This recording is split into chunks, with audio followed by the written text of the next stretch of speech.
Bonjour à tous. Aujourd'hui, la boucle sera bouclée. Je vais vous donner une info qui sera aussi surprenante que débile. Oui, je trouve ça débile. Souvenez-vous, dans ma précédente vidéo, je disais ceci. Ah oui, j'oubliais.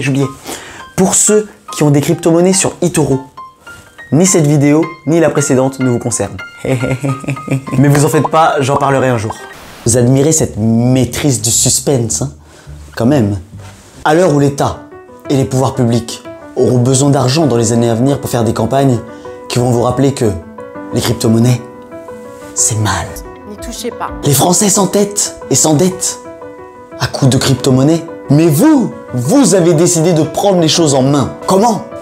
En téléchargeant cette application. C'est pas de la pub, je vous promets. Mais vous allez bien comprendre pourquoi je vous parle de eToro aujourd'hui. Avant de commencer la vidéo, je le répéterai jamais assez, on s'abonne, on active la cloche pour avoir les notifications, on lâche un pouce bleu si on apprécie la vidéo et ensuite on appuie sur le générique. Yes!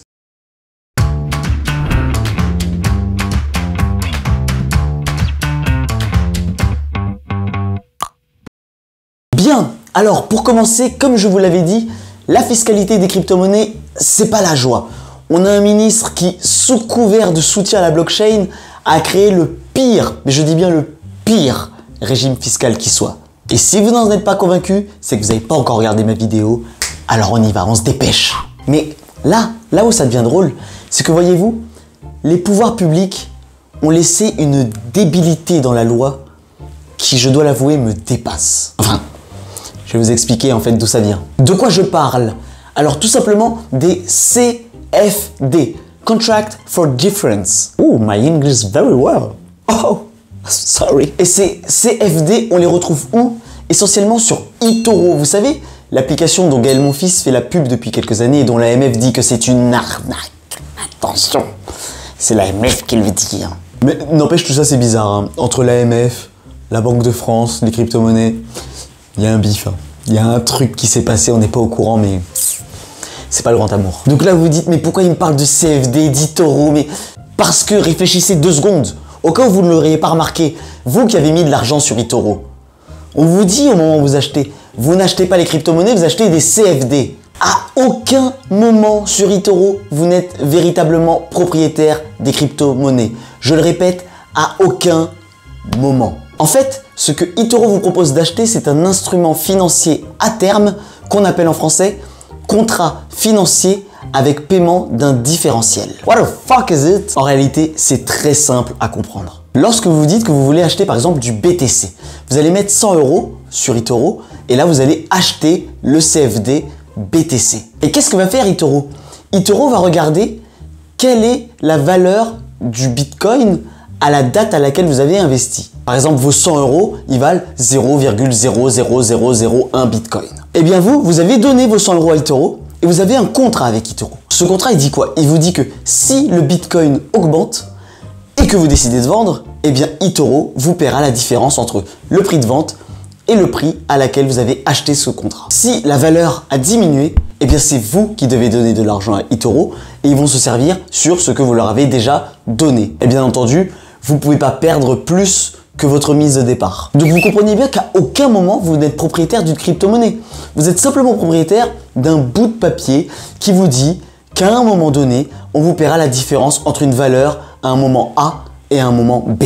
Yes. I told you. En fait, cette façon de faire est assez transparente sur eToro. Ils le disent eux-mêmes sur leur site. Ils vous disent que le trading de CFD vous permet de trader un actif pour reproduire les conditions du marché sans acheter l'actif sous-jacent. Bien, et maintenant qu'est-ce que ça change? Qu'est-ce que ça change tout ça? Eh bien c'est simple, vous n'avez pas de crypto-monnaie, vous avez un instrument financier à terme. Alors, le régime d'imposition applicable n'est pas celui des crypto-monnaies, mais celui applicable à ces instruments financiers à terme. C'est simple comme bonjour, tu comprends? Et là, ceux qui ont investi sur eToro, ils peuvent se lever et faire une danse. Pourquoi? Bien parce que rien que le calcul des plus-values avec le prix d'acquisition qui est impossible à calculer, eh bien c'est pas pour eux ça. Pour eux, c'est prix de cession moins prix d'acquisition. On ne prend pas en compte la valeur de l'ensemble du portefeuille pour calculer les plus-values sur eToro.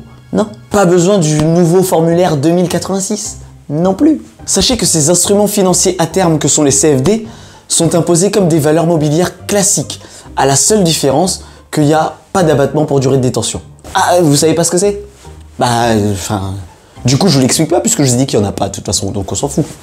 Donc je le répète, pour calculer vos plus-values CFD, pas besoin de prendre en compte la valeur de l'ensemble de votre portefeuille, contrairement aux crypto-monnaies. C'est simple. Ensuite, la plus-value qui est calculée est imposée au PFU, basique. Et le must, vous savez c'est quoi? C'est que vos moins-values, elles sont reportables. Mais ouais! Si vous réalisez des moins-values, vous pourrez les reporter sur les plus-values des 10 années à venir, comme c'est le cas des moins-values réalisées sur des actions par exemple. Donc vous voyez l'aberration du système? Il y a des députés qui se sont arrachés les cheveux pour que vous obteniez ça avec les crypto-monnaies. Le ministre a dit non. Mais pour les CFD d'Itoro, ils pouvaient pas. Du coup, oui. Du coup, la question c'est pourquoi la législation fiscale française est plus clémente avec ces instruments financiers à terme qui sont pas du tout faits pour des novices qu'avec des crypto-monnaies dont la compréhension est quand même relativement plus simple? J'ai la réponse. Eh bien tout simplement parce que